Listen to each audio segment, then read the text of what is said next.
एक समय की बात है, शिवपुर नाम के गांव में रघुनाथ नाम का एक गरीब लकड़ी काटने वाला अपनी पत्नी जानकी और बूढ़ी माँ के साथ रहता था। रघुनाथ की एक छोटी सी बेटी भी थी जिसका नाम बिट्टी था। रघुनाथ अपने परिवार का भरण पोषण गांव के चौधरी के यहाँ काम करके किया करता था। रघुनाथ के घर का गुजारा बहुत ही मुश्किल से हो पाता था। रघुनाथ के पास एक थोड़ी सी जमीन थी जिस पर जानकी दिन भर मेहनत करके तरह तरह के फसल उगाती और गांव के बाजार के दिन सब्जियां और फल बेचा करती थी। सारे शिवपुरवासी सब्जियां और फल जानकी से ही खरीदा करते थे। अरे जानकी बेटा, कैसी हो? घर में सब ठीक तो है ना? और बिटिया कैसी है? भोलाराम काका, मैं ठीक हूँ और घर में भी सब ठीक ही है और बिट्टी भी बिल्कुल ठीक है। काका, और बताओ आज बाजार कैसे आना हुआ और काकी कहाँ है? क्या बताऊं जानकी बेटा, तुम्हारी काकी किसी काम से दूसरे गांव गई है। इसी कारण रसोई का सारा काम मुझे ही करना पड़ रहा है। तो सोचा क्यों ना आज बाजार से सामान लेता चलूं। अच्छा, तो ये बात है भोलाराम काका। अच्छा जानकी, तुम ये बताओ टमाटर कैसे किलो बेच रही हो? रोज की तरह 20 रुपए किलो ही बेच रही हूँ काका। अच्छा अच्छा, ऐसा करो, मुझे 1 किलो टमाटर दे दो। क्यों नहीं काका, देती हूँ देती हूँ। इतना कहकर जानकी भोलाराम काका को 1 किलो टमाटर दे देती है और बदले में भोलाराम काका से पैसे ले लेती है। जानकी के खेत में एक पुराना कुआं भी था जो सालों भर से सूखा ही रहता था। उस कुएं में एक बूंद पानी भी न था। इस कारण जानकी दूसरे गांव वाले के कुएं का पानी अपने खेतों की सिंचाई और खेती के लिए इस्तेमाल करती थी। अपने कुएं से पानी लेते देखकर कुएं के मालिक जगदीश को जानकी से बहुत जलन होती थी। एक दिन जब जानकी अपने खेतों में मेहनत से काम कर रही थी, तभी वहां कुएं का मालिक जगदीश आता है और अरे जानकी, कैसी हो? खेतों का काम कैसा चल रहा है? मैं ठीक हूँ जगदीश चाचा, खेतों का काम भी ठीक ही चल रहा है। मैं ये कह रहा था जानकी कि मैं तुम्हें बहुत सालों से अपने कुएं का पानी देता आ रहा हूँ। अब मैं तुम्हें अपने कुएं का पानी नहीं दे सकता क्योंकि गर्मियों का समय आने वाला है और मेरे कुएं में पानी बहुत कम हो गया है। लेकिन जगदीश चाचा, अभी तो गर्मियों का समय आने में 2-3 महीने बाकी है। तब तक मैं अपनी खेतों का काम कैसे करूँगी, आप ही बताए चाचा। मैं कुछ नहीं जानता जानकी, ये तुम्हारी दिक्कत है, तुम अपना समझो। मैं तुम्हें अपने कुएं का पानी नहीं दे सकता। ये सुनकर जानकी मन ही मन बहुत दुखी हो जाती है और घर जाकर अपने पति रघुनाथ को सारी बातें बताती है।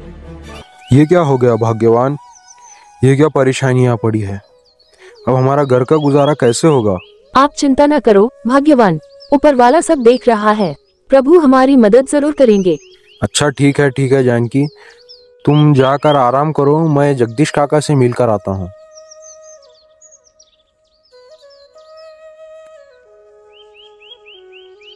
जगदीश काका, अरे ओ जगदीश काका, घर में हो कि नहीं? अरे कौन है भाई? रुको, आता हूँ आता हूँ। अरे रघुनाथ, तुम हो? मेरे घर कैसे आना हुआ?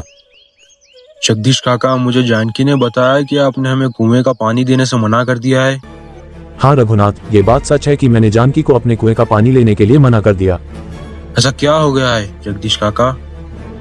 देखो रघुनाथ, मैं तुम्हें कई सालों से अपने कुएं का पानी देता आ रहा हूँ और इस बार गर्मियों का समय आने वाला है। इस कारण मेरे कुएं का पानी बिल्कुल सूखकर कम हो गया है। अगर मैं तुम्हें अपने कुएं का पानी देता हूँ तो मुझे गर्मियों में बहुत परेशानी होगी। लेकिन जगदीश काका, अभी तो गर्मियां आने में 2-3 महीने का समय है। तब तक मेरे खेतों का क्या होगा? मैं कुछ नहीं जानता रघुनाथ, मैंने जानकी को भी कहा था कि ये तुम्हारी समस्या है। मैं तुम लोगों को अपने कुएं का पानी नहीं दे सकता। रघुनाथ जगदीश काका को कुएं का पानी देने के लिए मनाने की बहुत कोशिश करता है, लेकिन जगदीश नहीं मानता। फिर रघुनाथ दुखी होकर थक हार कर के अपने घर की ओर निकल पड़ता है।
सुनेगा।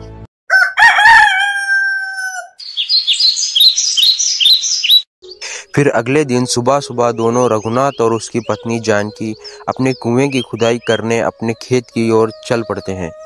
देखो जानकी, देखो, हमारे कुएं में तो एक बूंद पानी नहीं है। हाँ भाग्यवान, प्रभु हमारी कौन सी परीक्षा ले रहे हैं। फिर रघुनाथ कुएं में नीचे उतरकर कुएं की खुदाई शुरू कर देता है।